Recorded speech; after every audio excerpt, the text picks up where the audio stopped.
Hello there, everybody. Welcome to Difference Makers. My name is Pastor Tyler Warner from Calvary Chapel, Trussville. Thank you for joining us today. I got an exciting one. I've been working on this topic for a while about learning to change the game. That if you feel like you're not going anywhere, you're just spinning your tires, it's time to make a change of some kind. That's what we're going to be talking about today. But first of all, I want to remind you that if you want to find out about our church and our ministry, you can go to calvarychapeltrussville.com. And we are also building something over there. We're building something called the Ironworks Media Network. You can go to ironworks.media, where we are building the premier Christian resource network for Calvary Chapel and beyond. BGTV is helping us do that. I'm so grateful every time I come in here, and I got to give them props every time I do that. But what is this? Well, we're learning to aggregate all of the different resources, first of all, that we are building as a church. And in the future, we want to start adding other ministries involved that are writing books, that are producing podcasts, that are making videos, all the things like that. We got a conference coming up. By the time you see this year's conference may have already happened. It's coming up in the first weekend of June. You can go and take a listen to it right now. Go see all the sessions. We got 2 book launches coming in 2025. We've got 1 theology book, and we got 1 missionary biography that I cannot wait to talk to you all about when it releases this November. The other one comes out in June as well. You can go to ironworks.media and join our mailing list for a free gift. We got 2 free ebooks that you can download right away, and we are working to make that mailing list something special. Not just an announcement of upcoming things, but that is certainly the primary purpose. But we're working really hard to make this something really cool, and you guys can be there right at the beginning and see what else we got going on. But for today, you're listening to Difference Makers. Thank you for coming in. It's great to be here. All right, so as always, what do I say? The purpose of Difference Makers is to motivate you, to inspire you to live the life that God has called you to live. Every single one of us has a calling from God. 1 Corinthians 7:17, we have an assignment from heaven. Ephesians 2:10 says that we have works prepared beforehand that we should walk in them. So my goal here is to get you inspired and motivated to do that, to take all of the best of motivation and inspirational lessons and apply them to the things of God, which does not just mean ministry, does not just mean reading your Bible every day. That's important, but to every aspect of your life, what God has called you to do is to be motivated to work hard and succeed. And we talk an awful lot about working hard here. We just got done talking about how Solomon prospered, and one of the things we discussed was organization and administration. We've talked about putting in the time and grinding and hustling and whatever you want to call it in order to get it done. I've done my fair share of that since I've been planning this church here. We're coming up on 7 years this September, and it's been a lot of work. It's been hard. There's been days carrying garbage in the sun. There's been days getting under and cleaning the toilets and fixing the toilets because nobody else is going to do it, and trying to find where that weird smell is coming from in the sanctuary. There's all sorts of things, and we want to get you motivated to do that. But I can anticipate an objection because I've heard it many, many times. And you don't just hear this according to the Word of God. You hear this anytime you listen to somebody that is trying to tell you that the way to get ahead is to work hard, to do the best you can, and you will eventually succeed. Well, there are an awful lot of folks that get pretty pessimistic about that. I've worked with people, for example, where somebody will say something, you just got to work hard and everything's going to come to you. And then there's some old salt that's worked at this dead-end job for a long time. He goes, that's not true because I work harder than any CEO and I work harder than any, the president, and yet I don't make any money. Here I am. So it's obviously not about working hard. It's just about who you know. The system is corrupt, whatever it may be. I'm not intending today to comment on whether or not the system is corrupt. I'm not intending to comment on whatever conspiracy theory you may happen to favor today. I'm just trying to address that pessimism that you can come across. That you say, I thought the deal was that I work hard in school, I go to college and get my degree, I get out with my degree, I get a job, I work hard at that job, and eventually I become a millionaire and I retire and they put my face on the $6 bill or whatever it is. And there's been an awful lot of us that have realized that that's not quite how it tends to turn out. If you work hard in your life, and you never move forward, it is very, very frustrating. The Bible says hope deferred makes the heart sick, meaning if the thing that you've been hoping for just keeps on getting kicked down the line, not today, but tomorrow, not tomorrow, but next week, not next week, but next year, not next year, but maybe in a few years after that, that makes your heart sick, and it makes for bitter people. Every job I've ever worked at, there's been somebody that's been working that job too long that feels like they shouldn't be there anymore, and they're bitter about it. And that's the person that I want to address today. If you feel like you've done everything that you can and you deserve that promotion and yet you haven't gotten one, you're working the same thing that you've been thinking was your starter position and you're still there. Or maybe you're working hard. You're wearing yourself out. You're working 6-7 days a week, long hours, and yet the money's just not coming. You got enough to get by, maybe enough to, go out for dinner every once in a while, but nothing like you imagined or envisioned or like your friend has. Maybe you've been working hard and you're still not respected. Nobody cares. You go home and dad still doesn't look up to you, and nobody's proud of you, and your wife maybe looks down on you, or whatever it may be. The community just doesn't care about all that you do. And you look around and say, as hard as I work for this place, you think they care. Or maybe I still don't have a girlfriend. I'm still not married. I've been the nicest guy, been trying to make a little money, been trying to get ahead, and yet nobody cares about me. Well, here's what I want to address today. There's lots of reasons why this could be, but there's just one that I want to point out. You may be doing everything right, working hard, etc. You show up early, you stay a little late, you work while you're at work, you do everything that you can to make sure you're doing a good job. You don't shirk, you make sure that all the trash bags are taken out when you leave, and you clean up after yourself, and you pre-bus your table when you have a waiter come over. Here's what may be the problem, though. You may be competing in the wrong arena. It could be that you are working hard, and maybe that you're even working smart. Maybe you have maximized your job. But here's what I'm talking about today. You may be in whatever domain it is, whether that's a creative thing, a ministry thing, a work thing, whatever. You maybe have found the limit of what this opportunity is going to give you. What this way of doing things is going to give you. Maybe you've hit the wall, that this is it. This is as much as you can get out of it. That you thought it would be more, but it's not. Maybe there's somebody standing in your way. Who knows? But what I want to tell you today, if you're in a situation like that, the answer is to change the game. The answer is you've got to switch up what you're doing if you think that I'm putting in way too much work for this not to be succeeding and prospering for me. This is true in churches quite a bit. And because there's in the ministry, there's a sense of course, spirituality, it can get kind of confused and guys can get real guilty when they don't need to be. When it's something like we've been at this church building for 5 years and we've got some good people, but the people just aren't coming out to it. It seems like our church might be the reason. Well, it might be time to move to a new building. But sometimes guys go, but that feels carnal. That feels you're appealing to people's flesh, and it really shouldn't matter what building you're in.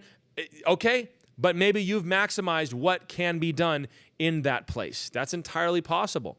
It could be that way at your job, where you're working hard and you're coming home exhausted, and it's not going anywhere, and your boss has made very clear that you're not going to be moving up anymore. It's probably time to change jobs, to move on and go somewhere else and do something different. If you're living in a neighborhood and you really want to make that house something great and make it your family home, but the neighborhood is just going downhill, it's not coming up as fast as you'd like, or maybe the town has gone down. You can blame whoever you want, but economics happen and communities go downhill. Maybe it's time to move. This is the kind of things I'm talking about. If you're writing a book. I knew a guy that was writing a book in a writer's group I used to go to, and he was so convinced that this book was going to be the bestseller. This was going to be the one. So he poured everything into this book. He finished it, and then he revised it, and he revised it again, and he revised it again, and he revised it again. And I'm talking seriously, more than a decade has gone by, and he hasn't written anything else.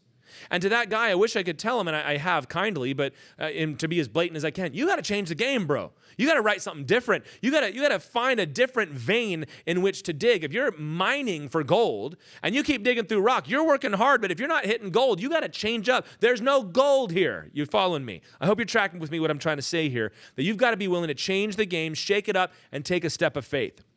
I got 2 Bible stories I want to tell you, and these are some of my favorites. So maybe I'm doing myself a disservice by doing them both at once when I could have talked about both of them and get 2 episodes out of it, but who cares? Let's just start with 2 Kings chapter 7. 2 Kings chapter 7. Y'all know I'm a verse-by-verse Bible teacher, so we got to do a little bit of verse-by-verse every once in a while here. We're in 2 Kings chapter 7. What has happened is the Israelites are surrounded. The city is besieged. Now, if you know what a siege is, the other army would basically camp out outside the city with their army, not let anybody leave, and there really wouldn't be that much fighting. Sometimes you would assault the walls, sometimes you would dig underneath it to try to make it go faster, but the most common strategy was just pitch up camp and don't let anybody leave the city. And while you did that, everybody inside the city is slowly running out of resources. And by the time you get to this point in the story, the city is starving, and people are starting to eat each other, literally. They were selling donkey heads to eat. And then you see the king runs into these women that were arguing because they had eaten one of their sons the day before because they were so hungry. And then they were looking for the other one, but the lady was hiding it. And it's that desperate. And the whole story is about how the Lord provided for them. But there's an amazing little tidbit in the middle here that I want to read. This is the situation. The city is under siege. And in verse 3 of 2 Kings 7, there were 4 men who were lepers at the entrance to the gate. Little note here, a little biblical pet peeve of mine. Some people try to say it's so unfair the way God said that the lepers had to be outside the camp because they were unclean. Friend, you've got to look at this practically. If your city is under siege, you cannot have people with infectious diseases running around causing a plague on top of a famine. They needed to be outside the gates for the safety of the people inside. That doesn't make it a good deal for them, but that's just the way it was. There was no medicine to cure these things. So they're sitting at the entrance of the gate. Outside the city, there's the army. And they said to one another, why are we sitting here until we die? If you got your Bible open, man, underline that. Type that up. Tape it to your mirror every morning. Why are we sitting here until we die? If we say, let us enter the city, the famine is in the city, and we shall die there. And if we sit here, we die also. So now come, let us go over to the camp of the Syrians. If they spare our lives, we shall live. And if they kill us, we shall but die. Don't you like that? We shall but. The worst that can happen is we can die. We're going to die if we stay. We die if we go inside. So we might as well go over there because then we might not die. And that's the best opportunity they had. So they arose at twilight to go to the camp of the Syrians. But when they came to the edge of the camp of the Syrians, behold, there was no one there. For the Lord had made the army of the Syrians hear the sound of chariots and of horses, the sound of a great army. So they said to one another, behold, the king of Israel has hired against us the kings of the Hittites and the kings of Egypt to come against us. So God sends this sound of a stampede and battle that they heard in their ears, a miracle of some kind, obviously, so that they thought, oh my goodness, mercenaries are coming after us. It's time for us to run for it. So verse 7, they fled away in twilight and abandoned their tents, their horses, and their donkeys, leaving the camp as it was, and fled for their lives.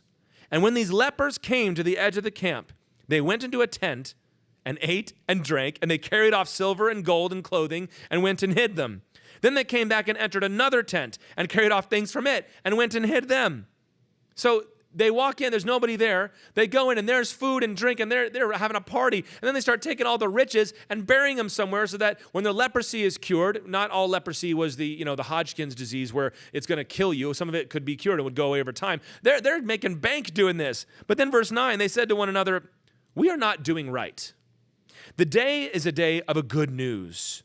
If we are silent and wait until the morning light, punishment will overtake us. There's a lesson we talk about evangelism in this passage, but I'm going to leave that for another time. Now, therefore, come, let us go and tell the king's household. So what they're saying is, look, this isn't right. First of all, it's not moral. Secondly, if they catch us doing this, that we knew that there was food and we let a couple more people starve in the middle of the night, we're dead anyway. So they go back and they tell the people, and there's an amazing blessing that comes there, and they all get rich because the Syrians left all the spoil. It's an amazing story. What I want to look at is how this affects your life. The city was under siege. They were starving, they were sick, and they were dying. And that might be how you feel. You feel like I'm trying to fight the battle of the Lord. I'm trying to do what God has called me to do. I'm trying to improve at my craft. I'm trying to work hard, and I'm not slacking off. And yet it seems like I'm getting nowhere. In fact, things seem to be getting worse because every day I get a little older, and it gets a little harder to put up with it. But the thing about this story is they had already been liberated and they just didn't know it. You had a city full of people sitting there thinking they were besieged when they weren't. God had already provided the deliverance, and yet they were so stuck in their mindset that they couldn't get out of it. And this is where a lot of us may be today, that you are stuck in your mindset even though God has already liberated you. You might be saying something like, God, I hate this job. Why do I have to work here? And God says, well, who told you to work there? God, I hate that I'm living in this neighborhood. God says, why are you living there? Lord, I picked this career and I thought I knew it was going to be, but there's no money in it and now I'm miserable. And God goes, well, then change it up. I had to deal with this a lot when I was a youth pastor because you'd get these good Christian kids that would go work at McDonald's or Wendy's or whatever, and their boss would ride them hard and try to squeeze the last drop out of those high school kids, and they'd say, I can't come to church. I don't have time to see my friends. I don't know what to do. And I would sometimes say, well, why don't you just quit?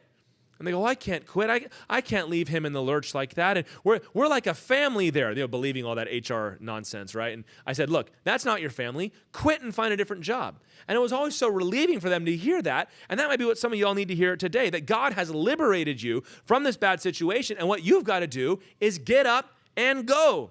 They finally realize we're going to die if we stay here, and that might be where you are. Why will you sit here until you die? Change the game. Get up and do something different, because you might say, well, I might die. I might lose. I might fail if I try something different. Well, if you're failing now, why not just give it a try? Why not just get up and do something? Just see what comes of it. Nothing ventured, nothing gained, as they say. When they finally got up and moved, they were able to experience blessing. They were able to experience victory, and their names were immortalized. Well, not their names, I guess, but their story was immortalized forever in the Scriptures. Likewise, you might be stuck, but you're afraid to get up and move. You need to be more afraid of the stagnation that is going to come upon you if you stick with it. If you say, I'm a hard worker, you need to go to somewhere that is going to honor that hard work. If you're trying to, get into some industry, I don't know, you're trying to become, a video game designer. That's a cool thing to do, but that's a flooded market. Have you ever considered trying something where you can use those same skills somewhere where it's wanted and needed? Sometimes we talk about our jobs or something as if, we ought to be paid, how significant the work is. That's not how it works, guys. We say, why aren't teachers paid more? Because there's an awful lot of people that want to be teachers. That's why. And it's easy to do that. Not a lot of people make it as a brain surgeon, though, and people do tend to like their brains. So it's going to be a better opportunity. So what you've got to do is evaluate what's the best thing that could happen. Maybe it's changing your trajectory. I know folks sometimes they're broke and they're struggling and they're barely getting by and they're having to pick up extra shifts and these little part-time things. And I just want to say to them, look, get a different job. Change your career.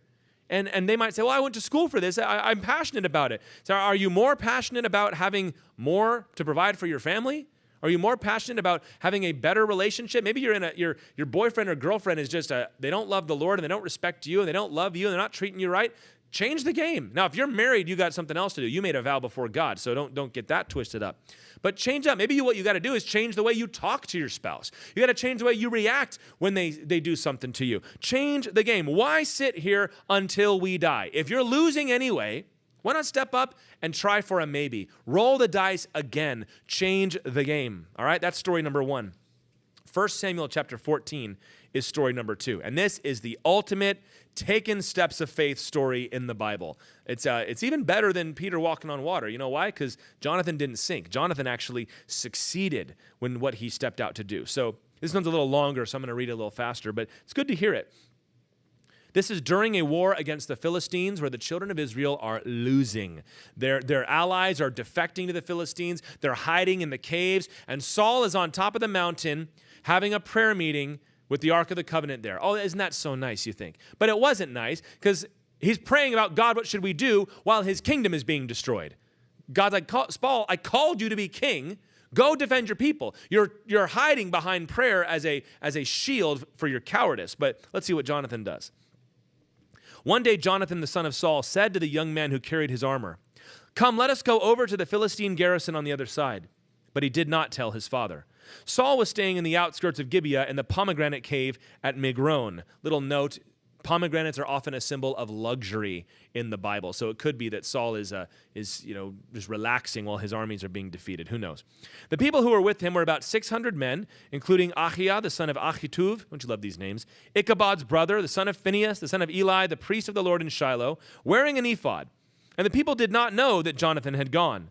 Within the passes by which Jonathan sought to go over to the Philistine garrison, there was a rocky crag on the one side and a rocky crag on the other side. If you look this up, you can see this location. It's, of course, still there, and it's amazing to look at. The name of the one crag was Bozez, and the name of the other, Seneh. The one crag rose on the north in front of Michmash, and the other on the south in front of Geba. Jonathan said to the young man who carried his armor, come, let us go over to the garrison of these uncircumcised. It may be that the Lord will work for us. For nothing can hinder the Lord from saving by many or by few.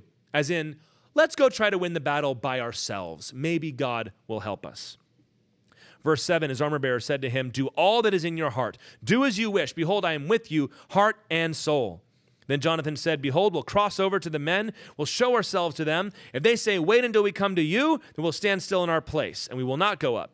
But if they say, come up to us, then we will go up, for the Lord has given them into our hand, and this shall be the sign to us. So both of them showed themselves to the garrison of the Philistines, and the Philistines said, "Look, Hebrews are coming out of the holes where they have hidden themselves." By the way, at this time in history, Hebrew was an ethnic slur. It was not a nice thing to be called a Hebrew. Over time, that would change and become a name that we use for the Jews. The Bible itself will use it, but at this time, a Hebrew was kind of like calling somebody a gypsy in a bad way. So they're coming out of their holes where they've hidden themselves. And the men of the garrison hailed Jonathan and his armor bearer and said, "Come up to us, and we'll show you a thing." That's not very well translated trash talk. Probably like, "Come up here, I got something for you." You ever say that before a basketball game or something, right? And Jonathan said to his armor bearer, "Come up after me, for the Lord has given them into the hand of Israel." Then Jonathan climbed up on his hands and feet, and his armor bearer after him, and they fell before Jonathan, and his armor bearer killed them after him. Jonathan knocked him down, the armor bearer finished him off. And that first strike which Jonathan and his armor bearer made killed about 20 men within, as it were, about half a furrow's length in an acre of land. That is to say, 20 people in a very small area. They was just knocking them down. And there was panic in the camp, in the field, and among all the people. The garrison and the raiders trembled. The earth quaked, and it became a very great panic. So Israel is losing the battle while Saul is dithering, asking God, "What do I do? What do I do?" The Lord is not honored by us constantly asking what to do when the solution is obvious. Saul, by virtue of the calling that God had placed upon him, had a responsibility to his people to defend them. So the idea, what are we supposed to do? That's an obvious answer. So you're going to go and ask God, what do we do now? It was a cloak for his fear. So Jonathan said, how about I take a shot? Maybe God will act for me. Maybe God will help us win the battle by ourselves. Jonathan's changing the game. Jonathan says, I am not going to sit here and let the whole country fall. If I die on my own, well, it's just one man, but maybe God will do something amazing. God can do all things, and that's the kind of faith I want you to have. The miracle came. God sent an earthquake and helped, because he's like, finally, one person is willing to take me at my word and go for it. I think this is why Jonathan got on with David so well, because when Jonathan saw David fight Goliath, he goes, man, when I was a young man, that's how I was. I'm going to make sure David has everything he needs as he comes into the throne.